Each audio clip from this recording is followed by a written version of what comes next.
Assalamu alaikum, dear class. I hope you all are fine. I am Amreen Ahmed, your course instructor, and I welcome you to your e-lecture of the course Introduction to Literature. So we are resuming our e-lectures after the winter vacations, and our today's topic is ode. Ode is another genre of poetry. So what ode is? The very word ode is derived from a Greek word aedein, which means to chant and sing. Okay, so this is the origin of the word. Now we'll see a definition. An ode is a type of a lyrical stanza. It is an elaborately structured poem praising and glorifying an event or individual, describing nature intellectually as well as emotionally. This very definition I have extracted from the Wikipedia. So let's discuss this line by line, and then you'll be able, inshallah, to understand what ode is. An ode is a type of lyrical stanza. So this is a poem which is primarily lyrical in nature. By lyrical, I mean that it is musical, rhythmic, too rhythmic that it could be sung. And if we see the origin of ode was actually meant to be sung with the accompaniment of some musical instrument like lyre. Okay, uh, it is an elaborately structured poem. By elaborately structured poem, I mean that its stanza could be of various structure, could be various. You can say rhyming schemes can be used. Various different metrical pattern could be used. So it is flexible in nature, and a poet could use elaborate structure. A poet could use flexible structure to constitute its poem. Praising and glorifying an event. Either it praise or glorifies some event which happens in maybe in the life of the poet, or maybe a historical sort of event or individual. Okay. So this poem can also praise or describe or glorify an individual. Describing nature. Another theme which Wikipedia is introducing here is nature. So this very poem or this very genre of poem could describe nature. Some subjects or the topic he has this very definition is this has discussed. Number one, event. Second, individual. Third, nature. Now the treatment of these themes are intellectual as well as emotional.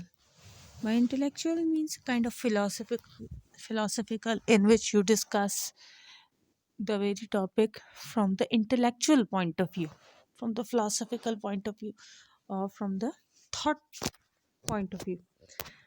Emotionally means when you are prone to project your feelings or emotion about that very topic.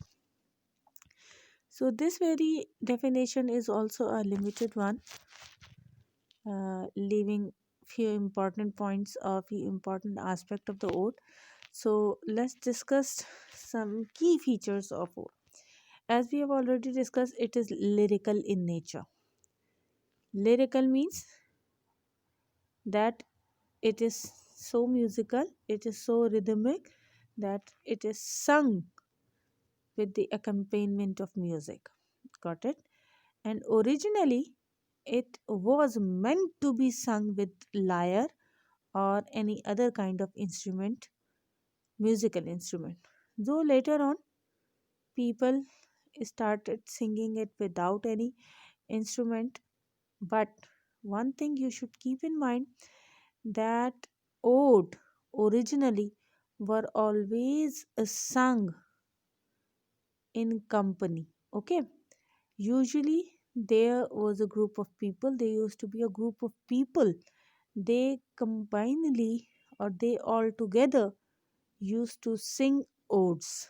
Okay, when we'll be discussing the types of ode, then I'll be telling you that in the Greek tradition or Greek literature, how ode was originated and what was the purpose of ode.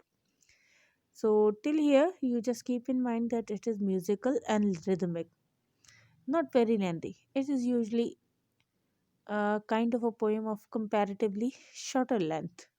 Okay, these are not very lengthy sort of poems like epics. A very important key feature is that it is written in an address form, and usually the title tells you that to whom this very ode is actually addressing. For example, ode to west wind, so it means that this ode, this very poem, is addressing west wind. Ode to liberty, ode to sausage, ode to my shoe. Okay, so this poem or this genre of poem is usually written in an address form. It actually talks to its topic or to someone, and this addressee could be anything, could be any person, could be any natural phenomena, could be any abstract idea. It praises people, natural nature, and abstract idea. Okay, so as I've already told you, to whom it address, it could address anyone, anything, any natural phenomena, any abstract idea. For example, ode to liberty. Liberty is an idea, nothing else. Here the writer is personifying. Ode to melancholy. Melancholy is a feeling, a type of emotion. Ode to west wind. West wind is a natural phenomena. Okay, variety of subject. When we come to its themes or subjects, the topic or the addressee of ode, there is no limitation. You could literally write an ode on any of the trivial to any of the exalted theme. For example, you could write to liberty. At the same time, you could write to your shoe. You can write ode to my favorite shoe, ode to the red shoe. Okay, even there are odes like ode to sausages. You can write ode to your ornaments, to your jewelry, to your favorite food, to your mother, to your country, or to anything. So there is variety of subjects available, and these subjects are treated subjectively. This is the very key feature of subjective poetry we have already discussed in our class, that in subjective poetry usually the treatment of the subject is very much personal, very much subjective, in which poet wanders within himself and he neglects the objective reality, or he is more concerned with his own ideas and with his own reflection on that particular topic. So ode is also subjective in nature, usually philosophical, in which writer takes a topic and he writes a poem in the form of ode, in which he discussed that topic quite philosophically or emotionally.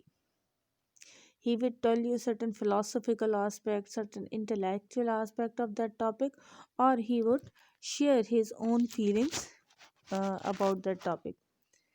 Formal and elevated tone. This is very much important. You can say like a feature of ode. Ode, though, is subjective but is formal in its tone.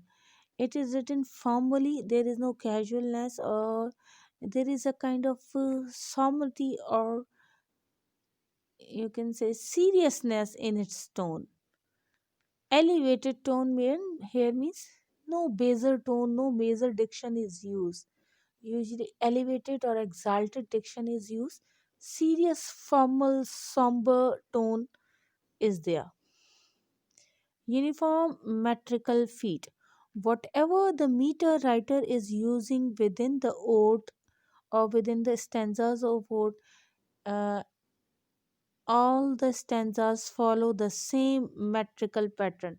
For example, if somebody is writing in Trocky, so he will be writing the ode, all the stanza of the ode in Trocky. The Trocky will be continued throughout the poem. So there is less modulation. There is usually no changing of metrical pattern or metrical, you can say, rhythm within the ode. For example, if the first stanza is in iambic pentameter, then the second and the third stanza would also be in iambic pentameter, or in trochee, or in synodochy, whatever the metrical pattern the writer would choose.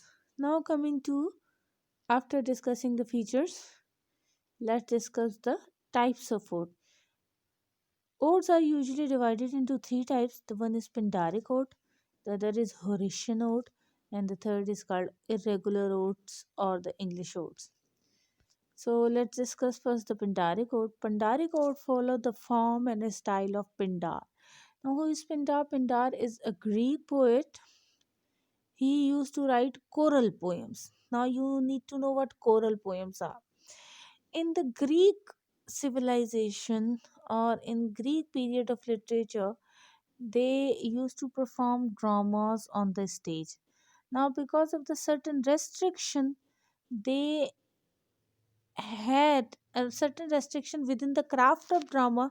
They used to have a group of person, a group of singers who would sing the events of drama to the audience.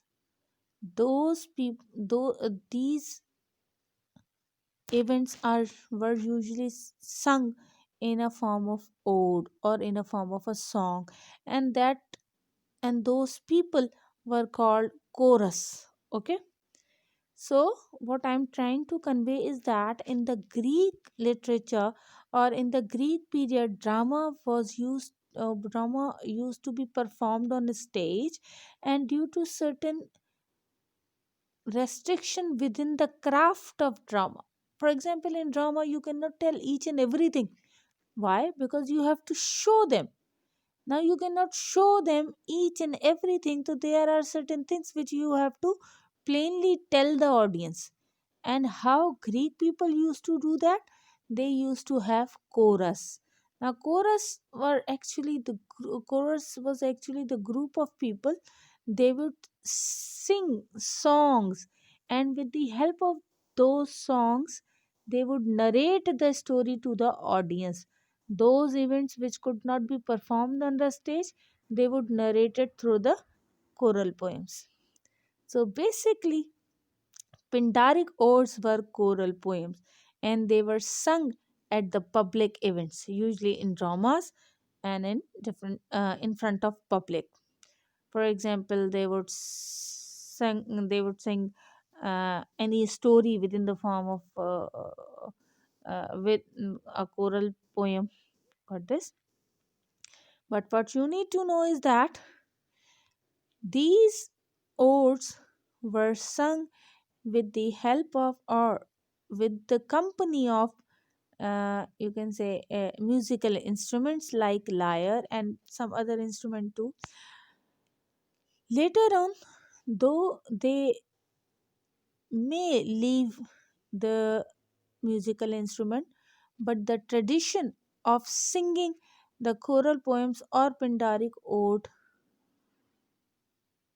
by the group of people continued. Okay, so there were certain group of people, they would together sing this poem. Contains three tribes. Now coming to Pindaric ode had a particular form. A Pindaric ode is divided into three parts, and these three parts are called triads. The first part is called strophe, the second part is called antistrophe, and the third part is called epode. If you connect its ode to the Greek drama, these strophe, antistrophe, and epode were utilized in the drama. For example, before the first act or before the starting of the drama, the strophe was sung. Within the middle of the drama, anti-strophe was sung, and after the final act of the drama, a ode was sung. Coming to its pattern, it had irregular rhyme pattern. So there is no set or constant rhyming scheme is there in Pindari code, and length of rhymes and lines are also vary in their length.